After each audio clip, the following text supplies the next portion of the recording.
கிறிஸ்துவுக்குள் மிகவும் பிரியமானவர்களே, இயேசு கிறிஸ்துவின் நாமத்தில் உங்கள் யாவரையும் அன்போடு கூட நான் வாழ்த்துகிறேன். இந்த நாளிலும் தேவன் நம்மோடு கூட ஒரு வார்த்தையின் மூலம் இடைப்படுகிறார். யோவான் 1:50 இதிலும் பெரிதானவைகளை காண்பாய் என்றார். தேவன் இந்த வார்த்தையின் மூலம் நம் ஒவ்வொருவரோடும் கூட இடைப்படுகிறார். இதுவரைக்கும் நீங்க வாழ்க்கையில பார்த்த அற்புதங்கள் இல்ல, அதிசயங்கள் இல்ல, இதெல்லாம் சாதாரணமானவைகள். ஆனா தேவன் இன்றைக்கு ஒரு வாக்குத்தத்தத்தை உங்களுக்கு தருகிறார். இதிலும் பெரிதானவைகளை காண்பாய்.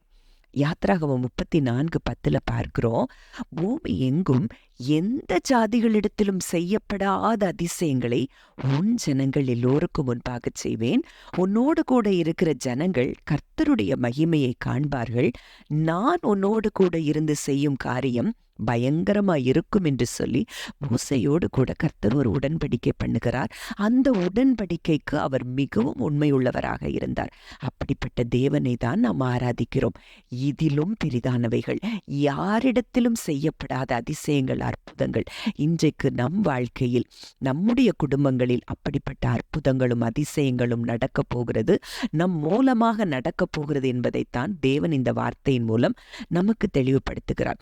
இந்த வார்த்தை எப்போ சொல்லப்பட்டிருக்கிறதுங்கிறத நம்ம நன்றாக அறிந்திருக்கிறோம். பிலிப்பு நாத்தான்வேலை பார்த்து இயேசுவை பார்க்கும்படி வர சொல்லுகிறார். அப்போ 47 நம்ம பார்க்கிறோம். யோவான் 1:47 இயேசு நாத்தான்வேலை தம்மிடத்தில் வர கண்டு அவனை குறித்து, இதோ கபடற்ற உத்தம இஸ்ரவேலன் என்றார். அதற்கு நாத்தான்வேல், நீர் என்னை எப்படி அறிவீர் என்றான்.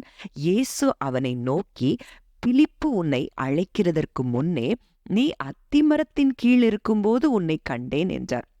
ஆமா, நாத்தான்வேலுக்கு இயேசுவை குறித்து சரியா அறியல.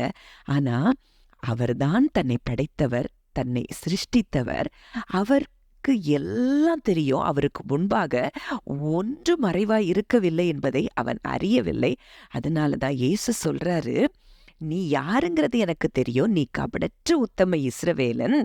உன்னை நான் பிலிப்பு அழைக்கிறதுக்கு முன்னாடியே நீ அத்திமரத்துக்கு கீழே இருக்கும்போதே நான் உன்னைய பார்த்துட்டேன். ஒருவேளை நாத்தான்வேலுக்கு கூட அது தெரிந்திருந்ததோ என்னவோ, தான் என்ன மரத்துக்கு கீழே நின்று கொண்டிருந்தோன்னு. ஆனா அவனை படைத்தவர், அவனை சிருஷ்டித்தவர், அவனுக்காக ஜீவனையும் கொடுக்க இறங்கி வந்தவர் அறிந்து வைத்திருந்தார். அவன் எந்த மரத்துக்கு கீழே இருக்கிறாங்கிறது கூட அவர் அறிந்து வைத்திருப்பார். ஆனால் இன்றைக்கு நம்முடைய தேவன் நம்முடைய எல்லா சூழ்நிலைகளையும் எப்படி அறியாமல் இருப்பார்? இன்றைக்கு அந்த நம்பிக்கை, அந்த விசுவாசம் உங்களுக்கு இருக்குமானால், நாத்தான்வேலுக்கு சொன்ன அதே வார்த்தையை தான் தேவன் இன்றைக்கும் உங்களுக்கு சொல்லுகிறார். அடுத்த வசனத்தை நம்ம பார்க்கும்போது நாத்தான்வேல் சொல்லுகிறார், ரபி, நீர் தேவனுடைய குமாரன், நீர் இஸ்ரவேலின் ராஜா என்றான்.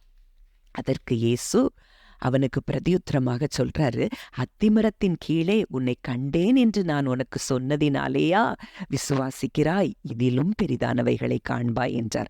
ஆம், இன்றைக்கு உங்க வாழ்க்கையில இயேசு சொல்கிறார், இதிலும் பெரிதானவைகளை நீங்கள் காண்பீர்கள் என்று சொல்லி தேவன் உங்களுக்கு வாக்கு கொடுக்கிறார். வாக்கு கொடுத்தவர் உண்மையுள்ளவர். அவர் நிச்சயமாய் உங்கள் வாழ்க்கையில் நிறைவேற்றுகிறார் என்பதுதான் சத்தியம். ஜெபிக்கலாம். அன்பின் பரலோக தகப்பனே, நன்றியோடு உம்மை துதிக்கிறோம், ஸ்தோத்தரிக்கிறோம். அப்பா தகப்பனே, இந்த நாளிலும் நீர் எங்களோடு கூட இடைப்பட்ட உம்முடைய வார்த்தையின்படி இதிலும் பெரிதானவைகளை காண்பாய் என்று சொல்லி எங்களுக்கு வாக்கு கொடுத்திருக்கிறீர். இதுவரைக்கும் நாங்கள் பார்த்தவைகள் அல்ல, இதுவரைக்கும் எங்க வாழ்க்கையில அனுபவித்தவைகள் அல்ல, இதிலும் பெரிதானவைகளை என் கர்த்தர் எங்கள் கண்கள் காண நீர் உதவி செய்கிறீர். தகப்பனே, உமக்கு நாங்கள் நன்றி செலுத்துகிறோம். பெரிதானவைகளை நாங்கள் நிச்சயம் காண்போம் என்று சொல்லி அப்பா, எங்கள் தகப்பனுடைய அன்பு அது இன்றைக்கு எங்களுக்காக எல்லாவற்றையும் செய்து முடிக்கிறதற்காக நன்றி செலுத்துகிறோம். அப்பா, உம்முடைய பொற்கரங்களுக்குள்ள அப்பா இதை கேட்கிற ஒவ்வொருவரையும், ஒவ்வொரு குடும்பங்களையும் ஒப்பு கொடுக்கிறோம். இந்த வார்த்தையின் படியே ஆக கடவது என்று சொல்லி ஆண்டவரே நாங்கள் ஜெபிக்கிறோம். கர்த்தர் அப்படியே எங்கள் ஜெபத்தை கேட்டு பதில் கொடுக்கிறீர். உமக்கு நன்றி செலுத்துகிறோம். துதி கன மகிமை யாவையும் இயேசு ஒருவருக்கே செலுத்துகிறோம். கர்த்தரும் மீட்பருமாகிய இயேசுவின் மூலம் கேட்கிறோம், ஜீவனுள்ள நல்ல பிதாவே, ஆமேன்.